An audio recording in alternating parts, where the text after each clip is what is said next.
Come to think of it, was there a study, I think I've heard you mention it before, where Prozac was put against maybe a placebo? Well, actually, Prozac was put against curcumin, which is There you go.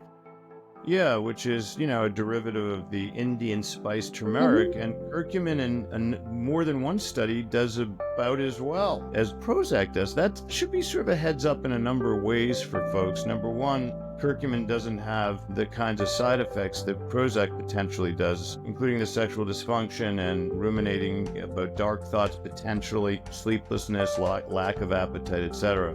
with the Prozac, right? But also, curcumin works as an anti-inflammatory.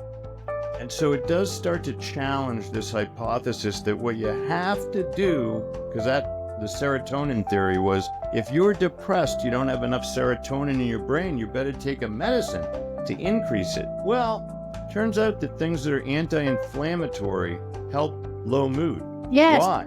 Well, it seems like inflammation in the nervous system or elsewhere in the gut, by the way, might be to blame. And so a number of the ingredients for brain fog, our product, are anti-inflammatory in nature. Why? Because inflammation equals stress and low mood in your system. Yeah. So curcumin is one option, but I would also recommend, if you're going to take curcumin, and it might take a little while to work. So in the meantime, what do people need to do to help them until the inflammation starts to go down and the serotonin levels go up? Also, if they're going to use curcumin, it really should be combined with black pepper. Absolutely, that's definitely true. And what other things would you do? Number one, you should make sure you're getting enough sleep.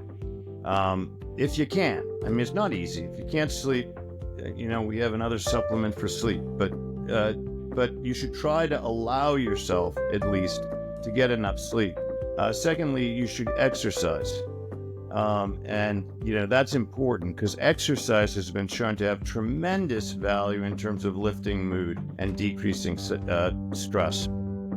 And I'd say, in addition to that, you probably want to be open about what's happening. Make sure you find somebody who you can talk with very honestly about the problems unfolding in your life and what you make of them, and get an outside perspective. I think whether it's a life coach or it's a counselor or a psychologist or a psychiatrist,